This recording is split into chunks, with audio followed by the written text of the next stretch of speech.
Assalamualaikum warahmatullahi wabarakatuh. Bagaimana kabar kalian anak-anak? Semoga baik dan selalu senantiasa mendapat perlindungan dari Allah Subhanahu wa Ta'ala.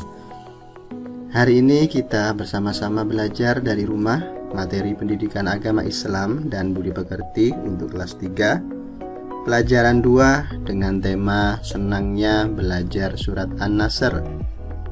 Saya berharap setelah kalian menyimak video pembelajaran ini, yang pertama kalian dapat membaca surat An-Nasr dengan benar, yang kedua dapat menunjukkan hafalan surat An-Nasr dengan benar dan lancar, yang ketiga dapat menulis kalimat dalam surat An-Nasr, dan yang keempat dapat menjelaskan pesan atau isi kandungan yang terdapat dalam surat An-Nasr. Sebelum pembelajaran ini kita mulai, marilah kita awali dengan membaca doa bersama-sama. Bismillahirrahmanirrahim. Rabbi zidni ilma warzuqni fahmah. Ya Allah, tambahkan ilmu kepadaku dan beri aku pemahaman. Terima kasih anak-anak. Selanjutnya, mari kita ikuti penjelasan berikut. Anak-anak yang soleh-solehah, hari ini kita akan belajar Al-Quran surat An-Nasr. Tahukah kalian surat An-Nasr anak-anak? Surat An-Nasr adalah urutan yang ke-110 dalam Al-Quran. Terdiri dari 3 ayat, dan An-Nasr artinya pertolongan. Diambil dari kata Nasr yang terdapat pada ayat pertama surat An-Nasr. Membaca Al-Quran selain mendapat pahala juga menyenangkan anak-anak. Terlebih jika kalian membacakan dengan benar, fasih dan tartil, yaitu dengan memperhatikan panjang pendeknya bacaan dan tata cara membaca Al-Quran. Mari kita bersama-sama belajar Al-Quran surat An-Nasr. Perhatikan dan tirukan bacaan surat An-Nasr berikut. Bismillahirrahmanirrahim.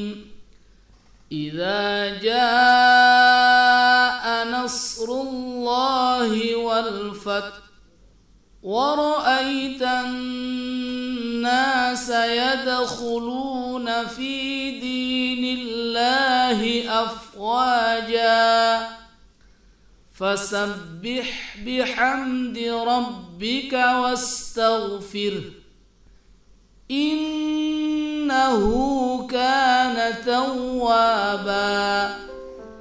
Shadaqallahul azim. Itulah bacaan Al-Quran surat An-Nasr. Ada beberapa hal yang harus kalian perhatikan dalam membaca surat An-Nasr.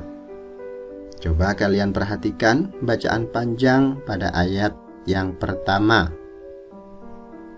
Lafal iza dibaca panjang 2 harokat atau 2 ketukan, dan lafaz ja'a dibaca panjang 5 harokat atau 5 ketukan.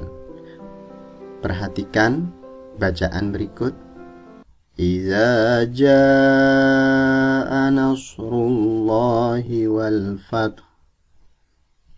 Selanjutnya ayat yang kedua. Perhatikan anak-anak. Pada lafaz ro'aita jangan dibaca ro'aita, tetapi ro'aita. Dan perhatikan huruf kha pada lafaz yadkhulu. Huruf kha adalah huruf halak, yaitu huruf yang bunyinya keluar dari tenggorokan. Mari kita praktekkan, kita baca bersama-sama ayat yang kedua. Wa ra'aitan nasa yadkhuluna fi dinillahi afwaja. Selanjutnya ayat yang ketiga. Perhatikan huruf yang bertasdid. Cara membacanya ditekan, kecuali nun tasdid atau mim tasdid. Selain ditekan, juga harus ditahan. Mari kita baca bersama-sama ayat yang ketiga. fasabbih bihamdi rabbika wastaghfir innahu kana tawwaba. Itulah cara membaca surat An-Nasr. Silahkan kalian latih di rumah dan baca berulang-ulang sampai hafal. Dan untuk cara menulisnya, kalian perhatikan sekali lagi surat An-Nasr. Ada garis yang berwarna merah. Dan perhatikan posisi huruf yang ada di atas garis, seperti huruf alif, dal, jim, dan yang lainnya. Dan ada huruf yang posisinya menggantung pada garis, seperti ro, waw, ha, dan yang lainnya. Itulah posisi huruf ketika kalian menulis surat An-Nasr. Silahkan kalian coba praktekkan di rumah. Selanjutnya, apa isi pokok surat An-Nasr? Berikut penjelasannya. Surat An-Nasr berisi kabar gembira berupa pertolongan dan kemenangan bagi Rasulullah. Kabar tersebut terbukti ketika Nabi dan pengikutnya mendapat kemenangan dari Allah dalam menaklukkan orang-orang kafir Mekah tanpa adanya pertumpahan darah, yang dikenal dengan peristiwa Fathu Mekah atau pembebasan tanah Mekah. Banyak di antara orang-orang kafir Mekah yang awalnya memusuhi Nabi justru berbondong-bondong masuk agama Islam dan menjadi pengikut Nabi Muhammad SAW. Karena itulah Allah Subhanahu wa Ta'ala memerintahkan kepada Nabi Muhammad SAW dan pengikutnya untuk bertasbih dengan cara memujinya dan memohon ampun kepadanya. Dari isi surat An-Nasr tersebut ada beberapa pesan yang harus kita perhatikan. Di antaranya, pertama, pertolongan Allah Subhanahu wa Ta'ala akan datang dan Islam akan mendapat kejayaan.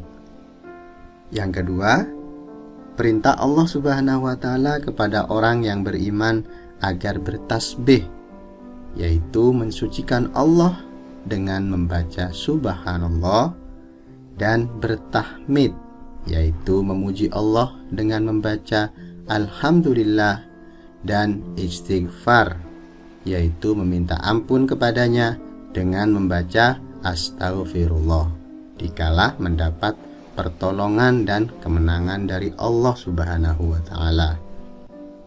Demikian pembelajaran kita kali ini anak-anak. Jika kalian masih belum memahami, silahkan putar kembali video ini dan baca buku penunjang lainnya di rumah. Sebagai evaluasi pembelajaran kita kali ini, ada tugas yang harus kalian kerjakan. Berikut tugasnya. Salinlah soal tersebut ke buku tulis, kemudian jawab.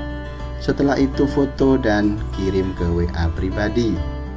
Berakhir sudah pembelajaran kita kali ini anak-anak. Semoga bermanfaat. Saya berpesan tetap semangat belajar, sholat, dan membaca Al-Quran di rumah.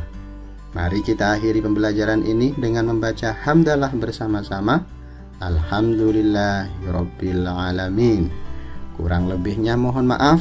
Wassalamualaikum warahmatullahi wabarakatuh.